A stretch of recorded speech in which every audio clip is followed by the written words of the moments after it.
No moan, no yell. Just call for help. See you later. Bye-bye. Tonight, fresh from UPS and FedEx, the parts to Pat's Norton 500 gaming rig. Watch him build it and get it running by the end of the show. Plus, why Michio Kaku has written a new book about Einstein. And for all you IMers, we will introduce you to some of the killer new plugins. Live from the Tech TV studios in San Francisco, it's the Screensavers.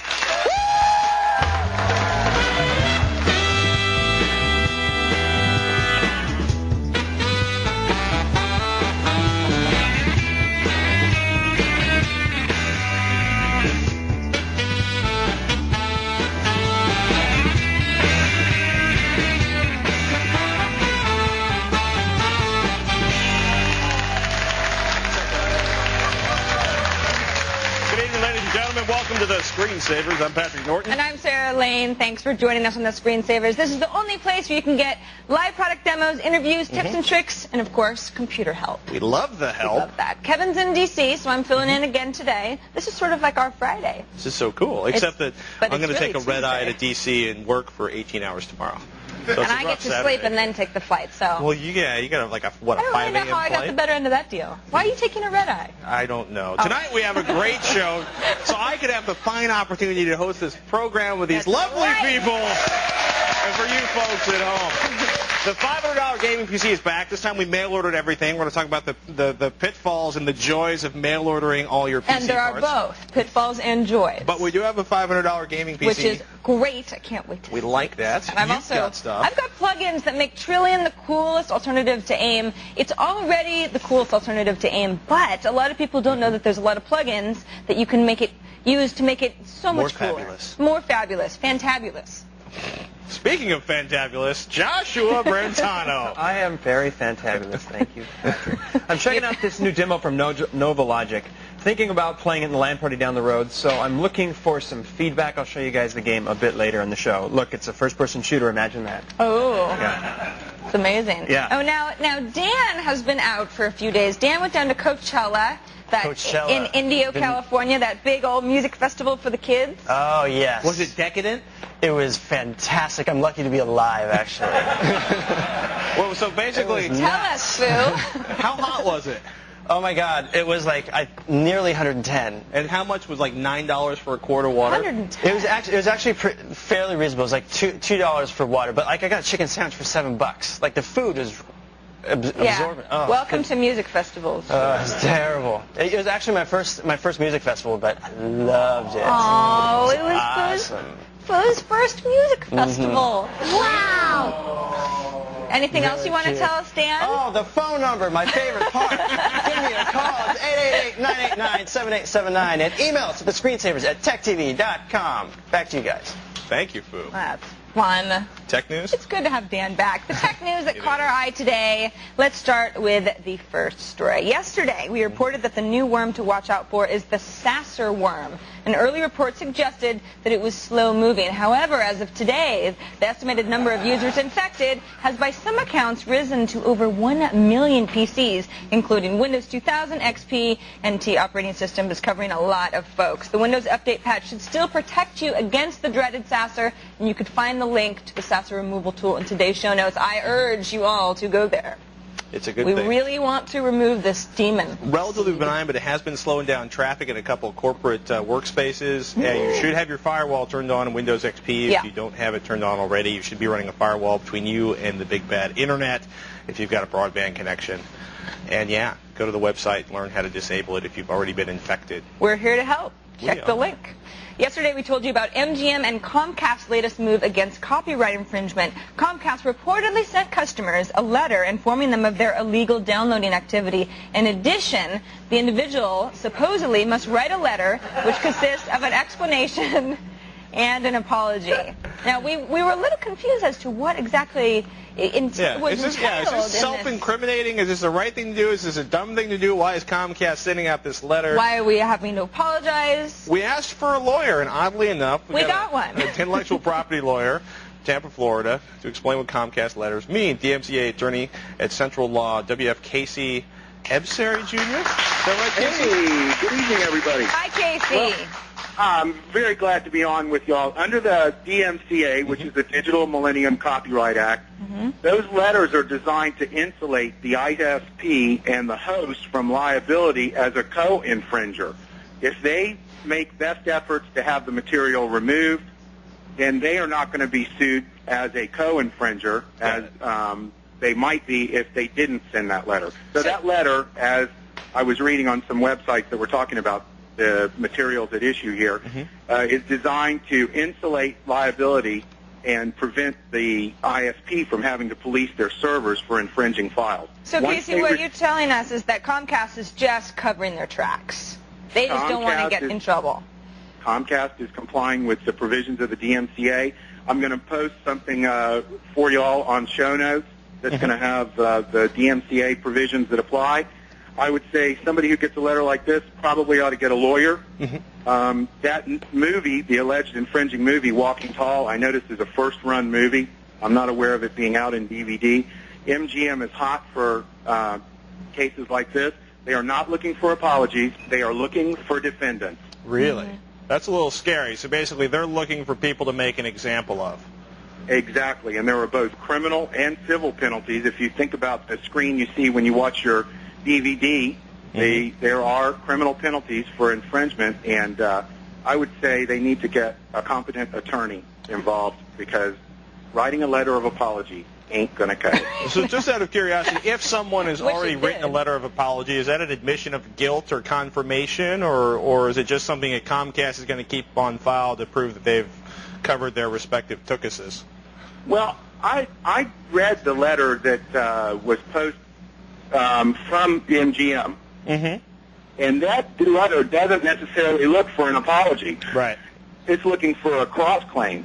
And a cross-claim is saying, hey, I have superior intellectual property rights to MGM. Hey, that's my movie. I can post it. Right.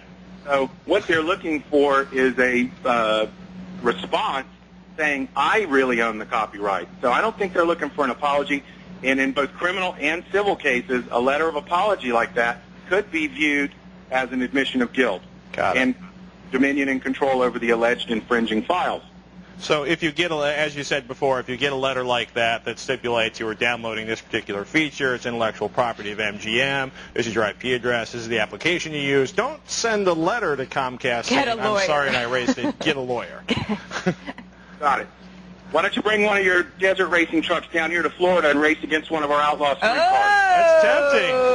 That's tempting. I will talk to the lads about whether or not we can make a road trip to Florida. See if we can get Steinberger in on that one for you.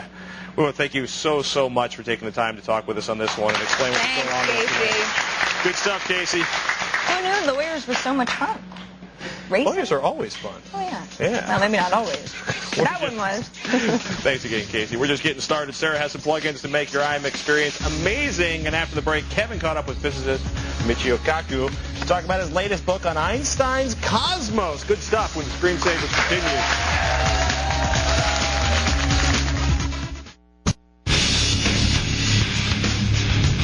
Welcome back to the Screensavers. We're on the verge of a huge anniversary in the world of theoretical physics. And our favorite theoretical physicist, Dr. Michio Kaku, has just written a new book about Einstein. He joins us now via satellite from New York. Welcome back to the show, Dr. Kaku. Glad to be on. So I got a first question for you is, why a new book about Einstein now?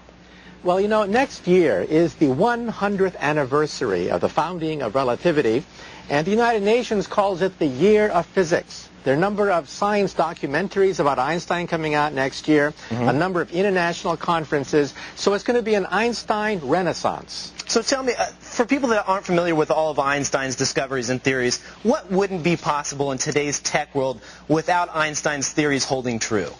Well, the simplest example would be the GPS system. In fact, the GPS satellites would be off unless you put relativistic corrections. Not to mention all of electronics. Television, electronics, your PC would simply not function without relativity. Not to mention the sun itself. The sun itself would cease to shine if it wasn't for E equals mc squared. So when people say, what has relativity done for me lately, just realize that all life on Earth depends upon Einstein's theory of relativity. So what more recent Nobel Prizes are we seeing as a direct result of Einstein's work? Well, you know, some earlier biographies said that Einstein's theory was finished, it's old-fashioned. We have to realize that Nobel Prizes today are being given for crumbs that are falling off Einstein's table. That's because we have a whole new generation of space satellites, lasers, gravity wave detectors, and they're winning Nobel Prizes for the current generation of physicists. For example, in outer space, we have two dead neutron stars chasing each other, releasing gravity waves. And because of that, the Nobel Prize was awarded to two physicists for calculating the rate at which two neutron stars go into a death spiral because of Einstein's theory. Yeah, I was going to say, we do have lasers and we have technology, the internet, and all these things. Now, Einstein didn't have, how did he have such incredible foresight without having near the technology that we have today? Yeah, you know, when he made his theories, he said to himself that maybe some of his ideas would take 100 years to test. And sure enough, 100 years later, we do have the space satellites and we do have the laser beams that could test some of Einstein's theory. But I think the secret of Einstein's success, the reason why he was 100 years ahead of us, was because he had a childlike quality. He asked questions like, what is light? What would it be like to race a light beam? What is space? What is time? When we grow up, we learn not to ask those questions anymore. Right. But Einstein had that childlike quality. He never let go until he finally understood the secret of light, the secret of space and time. So what's the next big breakthrough, given that there is like a theory of everything? Well, that's what we're chasing after right now. We're looking for places where Einstein's theory begins to fail. Now, at the present time, we have seen no deviations in our experiment from Einstein's theory. However, now that we have black holes that we can see with the Hubble Space Telescope, we want to push the limits to see whether relativity breaks down at the center of a black hole, or maybe the instant of creation itself. We can detect radiation for the Big Bang now. We have baby pictures of the Big Bang, and we want to see whether or not Einstein's theory breaks down there. And ultimately, as you pointed out, we need a theory of everything. And that's what Einstein was chasing after for the last 30 years of his life. So tell me about the theory of everything. What is, for someone that doesn't know, explain that a little bit. Well, we have four fundamental forces that rule the universe. We have gravity, which is worked out by Einstein's theory. And then we have the quantum forces, the forces of the atom, the two nuclear forces, and also the electromagnetic force. And a theory of everything would be a theory which combines Einstein's theory of gravity with the quantum theory of the atom. And if you could combine these two theories, you would have the sum total of all physical knowledge, perhaps in an equation 1 inch long. Now think about that. E equals mc squared, unleash the power of the sun. That's the secret of the stars, E equals mc squared. We want to find an equation just like that, which would be the secret of the universe itself. If you were able to find, let's discover the theory of everything, you found the equation, what would that mean to mankind? Well, in the short term, nothing. We're not going to get better color television. We're not going to get better toasted bread because we found the unified field theory. However, the unified field theory will ultimately answer some of the deepest questions about space and time. For example, what lies on the other side of a black hole? Can time travel take place by going through a wormhole? What happened before the Big Bang? How will the universe eventually die until we escape the death of the universe itself? These are cosmic questions which can only be answered by going beyond Einstein to a theory of everything. Wow. So Time magazine named Einstein the person of the 20th century. What do you think it would take for a physicist to be the person of the 21st century? Well, I think a lot of us physicists are asking that question.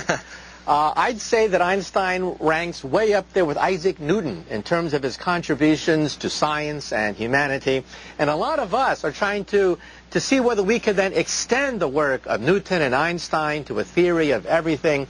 We want to complete that dream of a grand synthesis that would allow us to, quote, read the mind of God, unquote, to read his thoughts. That's what Einstein wrote in his diaries and memoirs.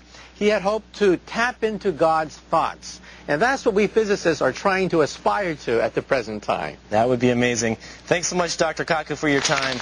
My pleasure. That was theoretical physicist Dr. Michio Kaku. Find out more about his book, Einstein's Cosmos, at thescreensavers.com. Now, don't go anywhere. We have a lot more screensavers coming right up after this quick break.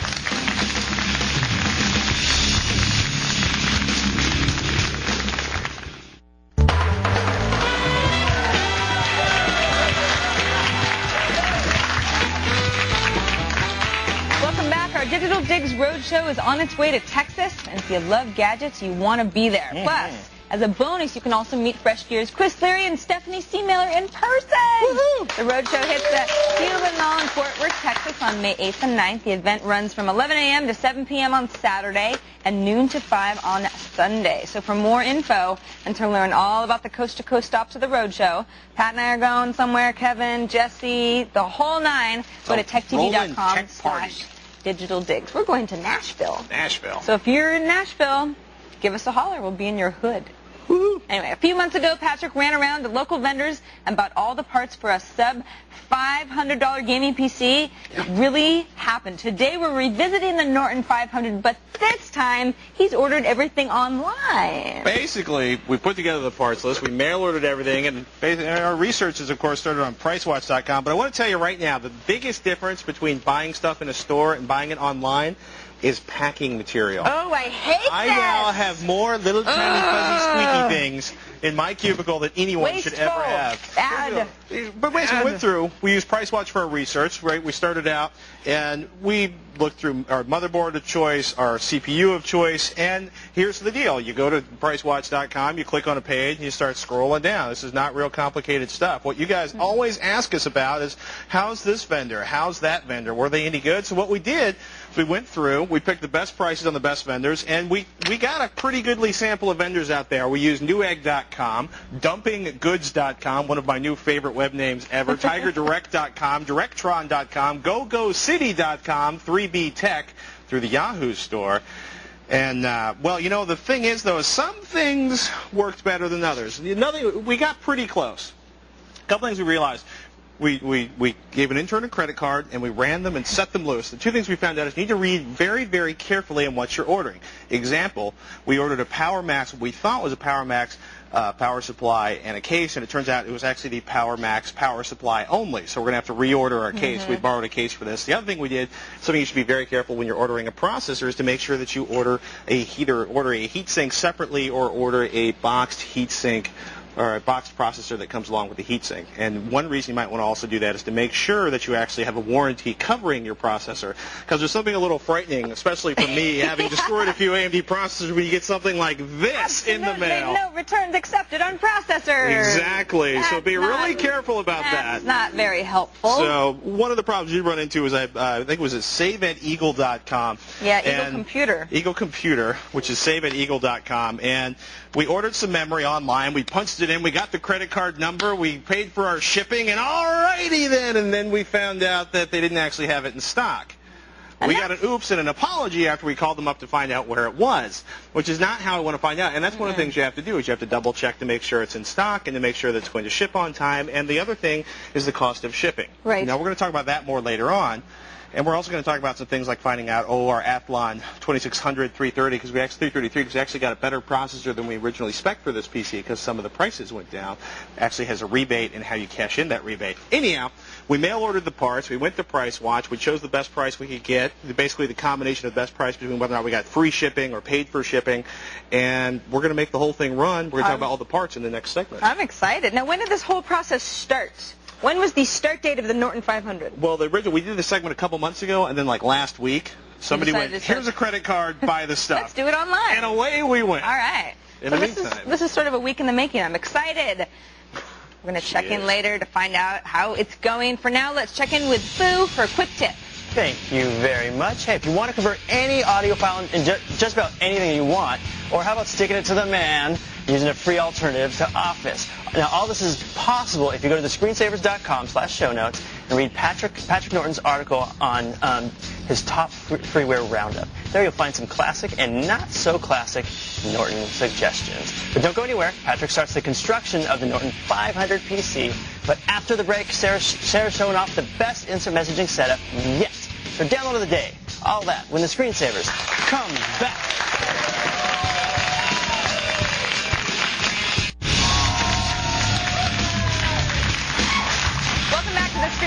guys. I'm Sarah Lane. And she's doing the running dance. I'm Patrick Norton. Coming up in this half hour, building the Norton 500, $500 gaming PC, see how it all comes together. Yeah. And Leo joins us with a tip for using AOL with Outlook. AOL on the screensaver, something I thought I'd never see. And Leo. And Leo.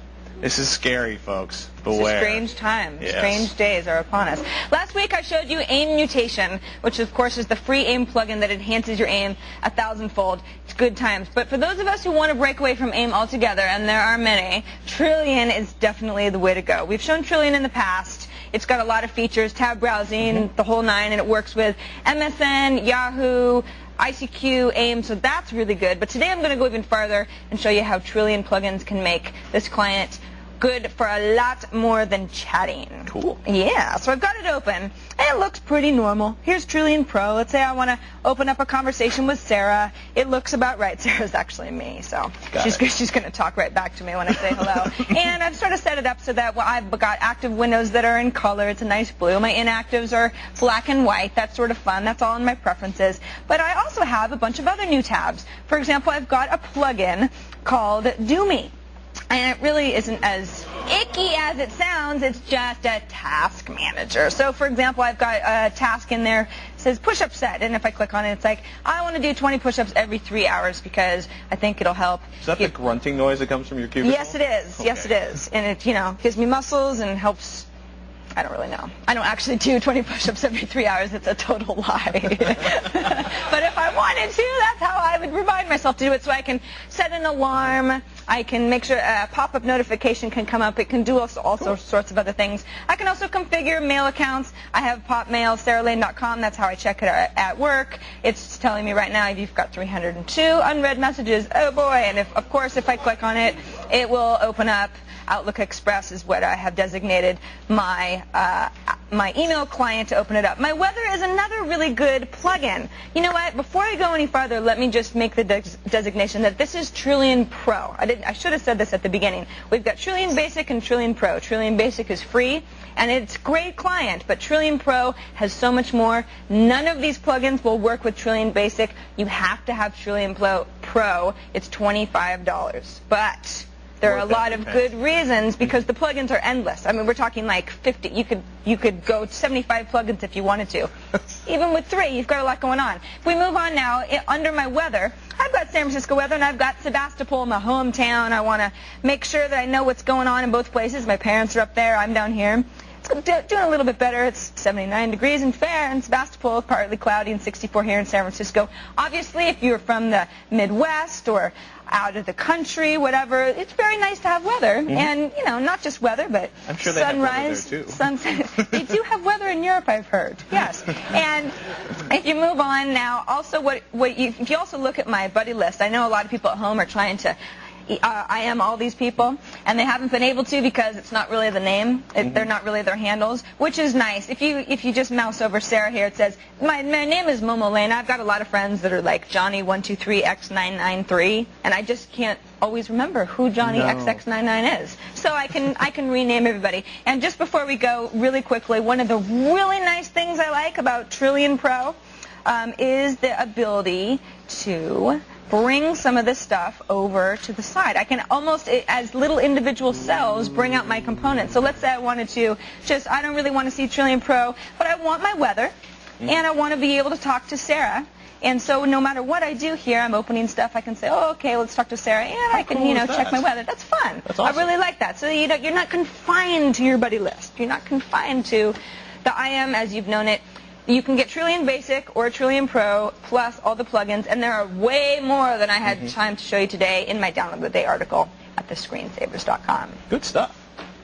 It is good. Doug joins us on the phone from Orlando, Florida. Hi, Doug. Hey, how you doing? Good. And yourself? Good, Doug. How are you? Doing good. I've got a DirecTV TiVo, and I want to change the drive and put in a bigger hard drive.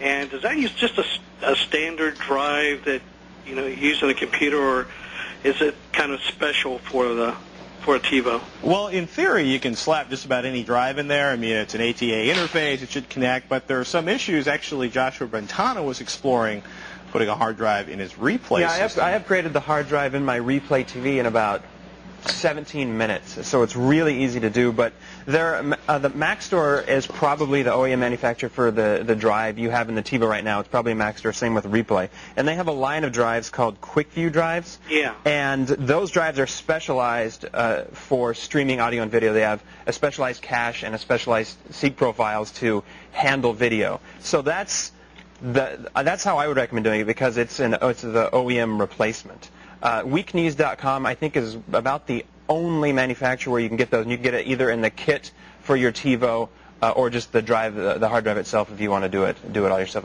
They have all the instructions there. Okay. Does that make sense, Doug? Yeah, I just didn't know if you could use a regular hard drive or you needed something a little bit special. You probably could get away with a 5,400 RPM hard drive. Part of what Joshua was explaining is they've optimized the cache for basically, it's a small amount of data they stream constantly for hours on end. And the other thing they do is they try to keep the heat generated by the hard drive to a minimum. Because if you have, put a 7,200 or a 10,000 RPM hard drive in there, you're not going to get any better performance on your TiVo, and you're going to create a lot of additional heat inside the case, which is a bad thing. But there are a couple backup drives if you look at Weaknews for $80 and $70. Series 1 DirecTV hard drive, right. 40 gig, 30 gig, so you've got some options. But for like 120 gig, you're probably going to end up using a standard desktop hard drive. Go for a 5,400 RPM hard drive, should be okay. And I'll tell you what, this would be a good time actually to put some links together, and so we can find some recommendations online for you, Doug. Okay, thanks a lot. Are you claiming that you'll put some links together? I'm claiming I actually do put links together when I talk about them. Are you insinuating that I do not? No. Okay, we're going to box. No, we're not. Okay, let's get out of this.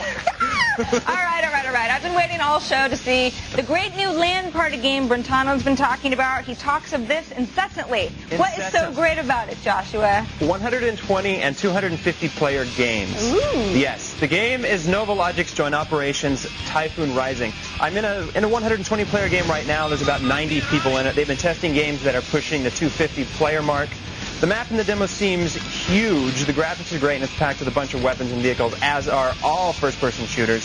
So go download it right now at joinops.thegame.com. Check it out, and email me with your thoughts at joshua@techtv.com. And if we get enough people who say they want to play it, we'll put it in the LAN party down the road. But stay where you are. Leo is ahead with with a tip on AOL email. But next, $500 worth of Patrick's parts. Woo! Yeah! For his gaming PC, of course, when the screensavers continues.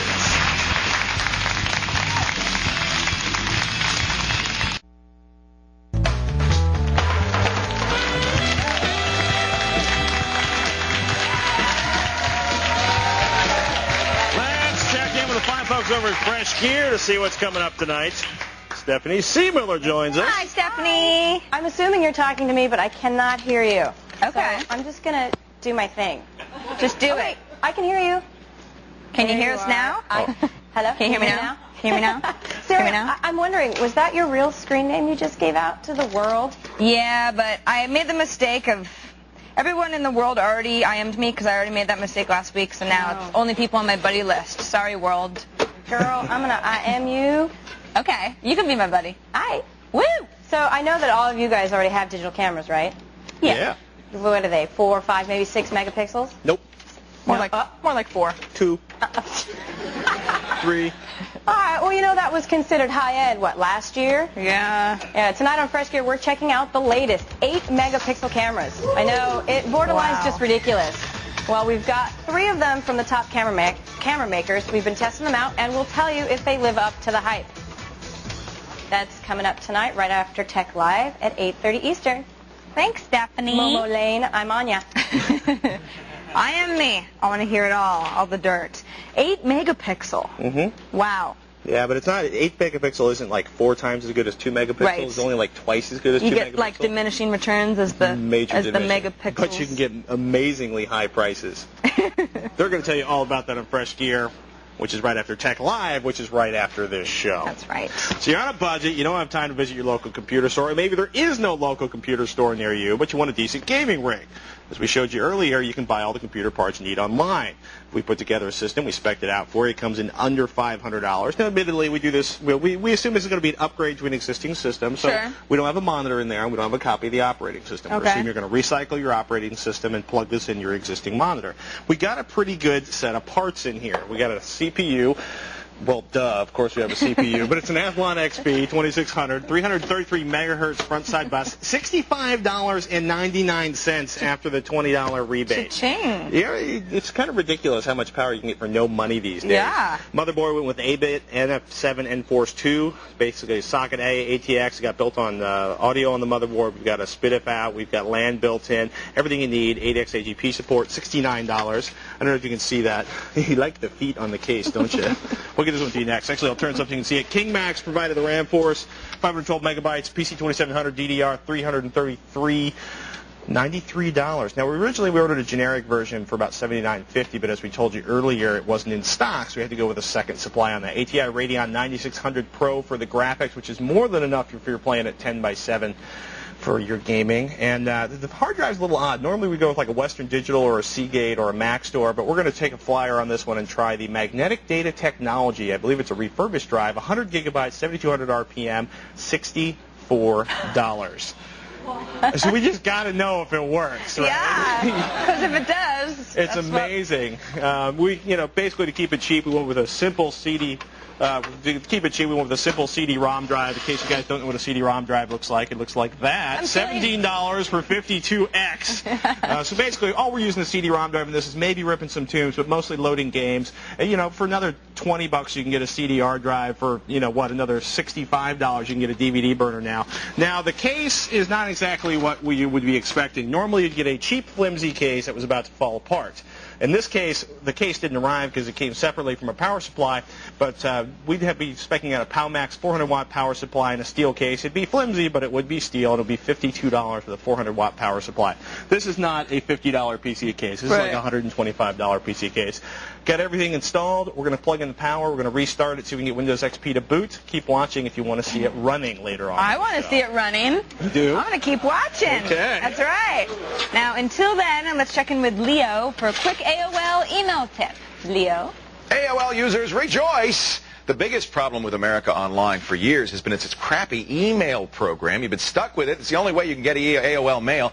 Well, they finally, April 5th, introduced IMAP, so you can now get your AOL mail with Outlook, Outlook Express, Eudora, any IMAP-supported program. Check out this article by an AOL user. I highly recommend it. I put a link in the website at thescreensavers.com. It explains what IMAP is and how to set it up, or you can go to AOL keyword Open Mail Access, and you can literally, here I am in Outlook Express, set up an AOL account using the IMAP servers. They do use slightly different ports, so you're going to want to make sure you get the port addresses correct, and both cases they use secure connections to protect you.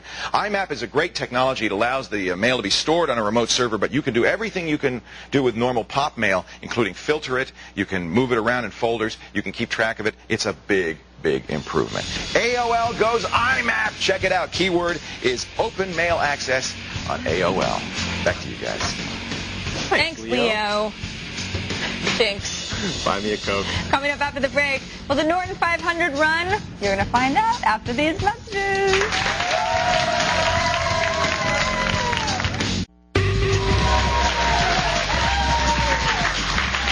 Be sure to catch tomorrow's show. Director Kevin Smith, a.k.a. Silent Bob, talks about directing comic book movies and see Linux like you've never seen it before in 3D. Plus, learn how to build an internet toaster and other off-the-wall hardware hacking projects for geeks. That's all on tomorrow's show. Woo-hoo. Yeah. We showed you how and where to get the parts for a sub-$500 gaming PC. And we're actually, if I can find the little tiny clip to power it up, we'll see it in full operational mode. I want to see it. Should we do a question? Do we have time to do a live question first before we do that? Sure.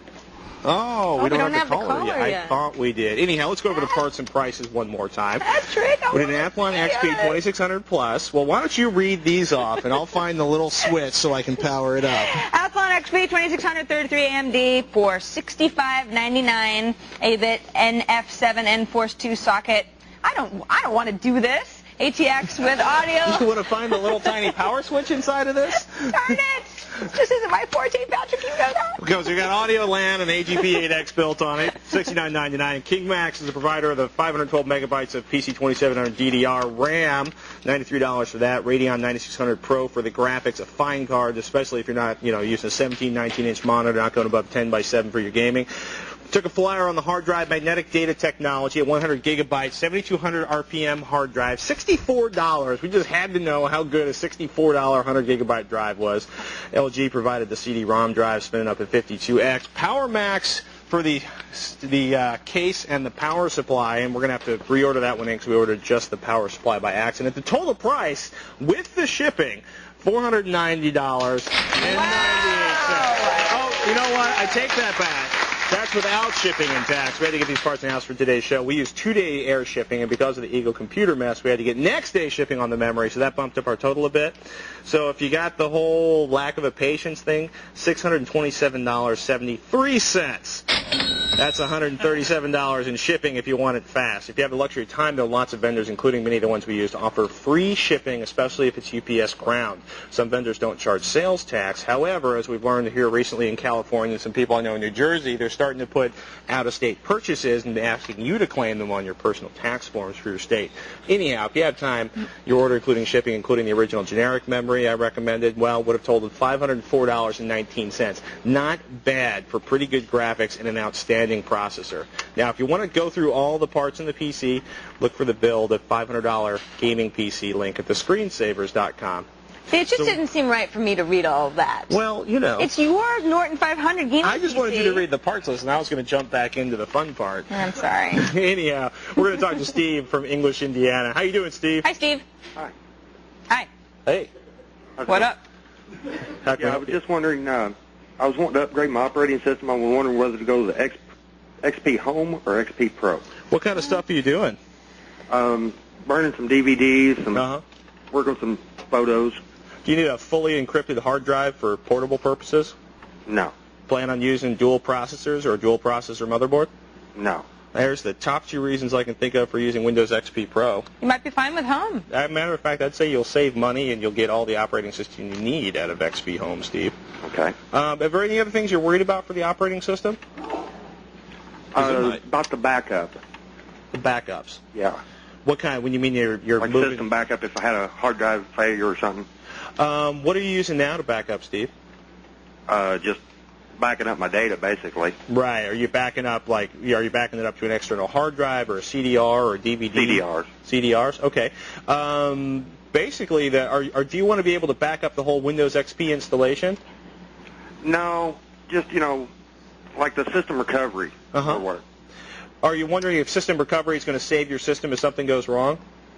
Well, if it helps. Well, I've tried to use system recovery in Windows XP a bunch of times. I've actually had success with it once.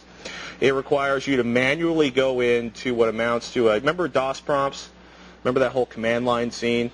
Typing stuff in, pain, suffering, agony, confusion, on top of the fact that you're trying to save your fiance's 230-page paper she needs to graduate from graduate school. Okay, this is getting personal. Yeah, it's getting personal. But what I'm saying is you're much better off backing up your data, which it sounds like you're already doing, Steve, than trusting the system recovery. What that'll do is it may restore some of the most important elements inside of Windows XP or some of your libraries and stuff. But the truth is if you want something that if you have an oops or if you install a bad piece of software, you're better off running something like Go Back to recover your system. The system recovery, it sounds great. It's got system recovery. It's like having more oomph, as Megan used to say. But what it does is basically salvage some obscure parts of Windows that may allow you to reuse your system or restart a crashed system. But it's a little scary and a little frustrating of a process to use. I mean, he won't have the group policy editor with Home, but it doesn't sound like he's really interested. Yeah, Do you have any group policy? It sounds like an insurance tool. No, it's a really cool editing tool. It's, stuff that the registry does, too. Anyway. So if you don't know it, you might not want it. Yeah, in terms of that, I'd say you're fine with Windows XP Home. Keep backing up your data on CDs. And if you're really worried about the system crashing, I'd say find a copy of Go Back to install on that system. It does a really nice job of doing incremental backups on your system. So if your system crashes, you can use it. But it's no substitute for backing up your data and storing it in a separate place. Cool. Good call. Are we going to boot after the break? We're going to boot after the break. Right now, though, Foos got a helpful tip. Thank you, Mr. Norton. Now, there's 2 ways to optimize your Internet Explorer experience. 1 is to listen to my tips. 2 is to listen to what Internet Explorer has for some tips. Now, this is what you do. It's simple. All you need to do is click on Help, go down to Tip of the Day, Click on that. Look at the bottom. It says, did you know? You can save a web page for offline reading by clicking File and Save As. Very, very simple. And you can click Next Tip. Got tons of tips every single day, just for you. Stay where you are. We're going to check our inbox, see what's on your mind when the Screensavers continues.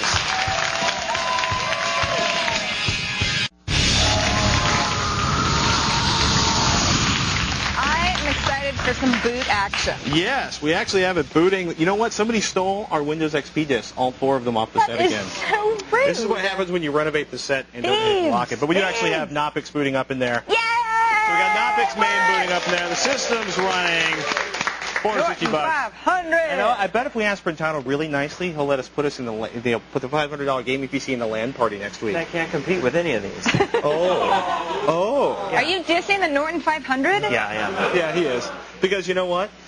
You've spent more on your gaming PC than your car in the last 2 years of your life. That's true. The man has his priorities set, and he follows them, ladies and gentlemen.